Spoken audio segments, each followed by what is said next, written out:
Hello everyone, Skippy here, and welcome to One Piece episode 1100. Directed by Nozomu Shishido and supervised by Keita Saito, Hirotaka Ito, and Hiroyasu Oda. After a decade and a half, Luffy and Lucci are ready to brawl against each other once again, in far different territory compared to where they fought last, and I don't just mean in terms of the island. As the anime's schedule, production situation, and general aesthetic is miles better and far removed from the terror of Enies Lobby's adaptation that nearly played a part in the One Piece anime almost getting canned, despite the strong highlights from the likes of Naoki Tate and Katsumi Ishizuka. With the unfortunate situation of the remake of the fight in the blasphemous episode of Mary TV special also being in the rearview mirror. And with the star-studded lineup of animators on board here, as well as the entire episode being shepherded by 1089's Nozomu Shishido, giving us our first look at just what he's capable of when it comes to directing and boarding action, it's no wonder why this episode has become a super hot topic amongst fans and non-fans alike for its incredible production values that surpassed even the wildest expectations that some had for this reunion. So how exactly did 1100 in such a short time manage to join the ranks as some of the most legendary episodes in the series? Well, let's get cracking and find out.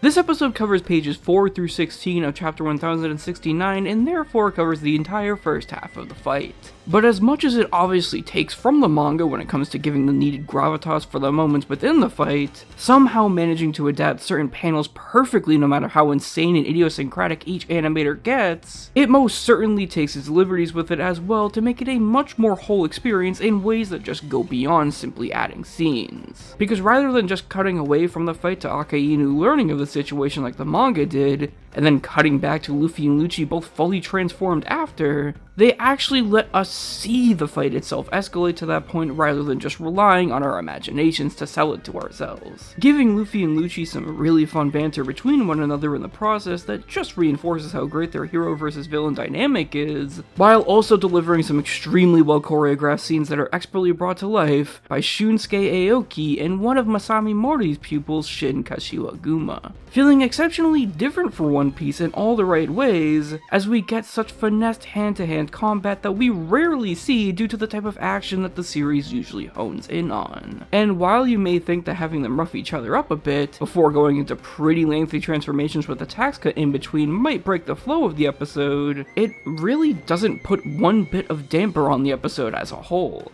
as everything simply moves at a completely comfortable and exciting pace for the viewer that is only heightened by the wonderful and fitting OST selection, both old and new, that also knows when to cut a track and move on to either silence or a different one for added directorial effect, really making this feel like the event it's supposed to be for the debut of Lucci's awakened form and the return of the highly hyped Gear 5. With the one after another barrage of insanely well animated scenes only helping matters, as Kohei Hirota, Yutu, and Vincent Chansar give both Luffy and Lucci some serious godly and creative transformations that play to their own strengths as animators, like with Yutu's absurdly pleasing snappy style that goes so well with Gear 5's goofiness, and Vincent's attention to detail with movement and overall three-dimensional form that really aids Lucci's, all the while building off of Shishido's already amazing board that also houses the return of fan-favorite Akihiro Ota sandwiched in between it all, as he dresses Luffy decking Lucci after the transformation with his uniquely loose and wispy animation that has made him so popular for so many that kicks off a whole host of continued anime original fighting mixed in within the manga content.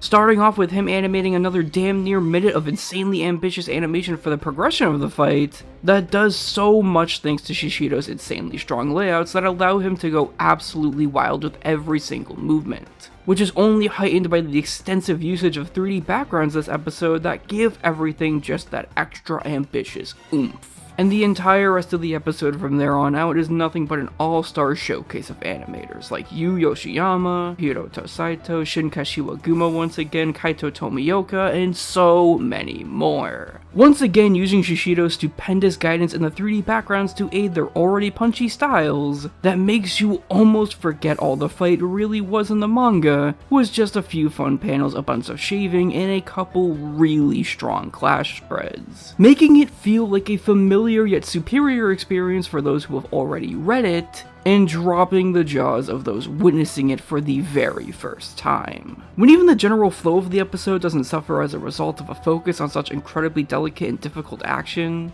as Shishido's storyboard not only stays well-paced and formed through so many solid and impactful compositions, but his direction of said board manages to stay in tip-top shape too, by never losing that sense of tension and chaos that started the episode off, which really just shows how well he gets the job of directing. Even imbuing that feeling in the scenes that you least expect it in, with the almost Ishitani-esque visual aid for the explanation of the Seraphim's chain of command that just looks absolutely gorgeous and very well could have just been more standard. It may feel like I'm going all over the place when discussing this one, but I truly feel like there's no better way to describe how good this all is without just recapping the episode front to back. It's so rare when such top tier directing strength and animation power go hand in hand like this. Because as you know in the past, we've definitely had some episodes where one or the other can feel a bit disjointed and tamper with the overall experience. But this one, man, this is just special in every single way.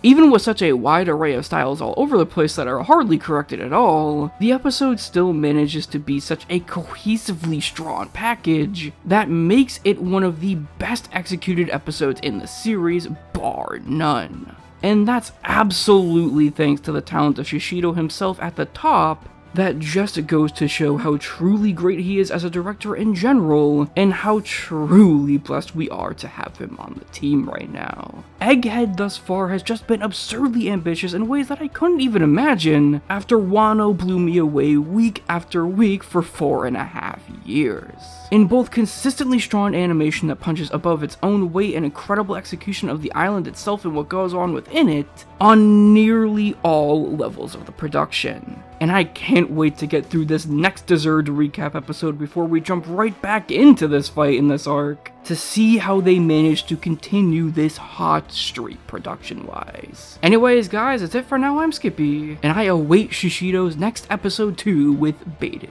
breath.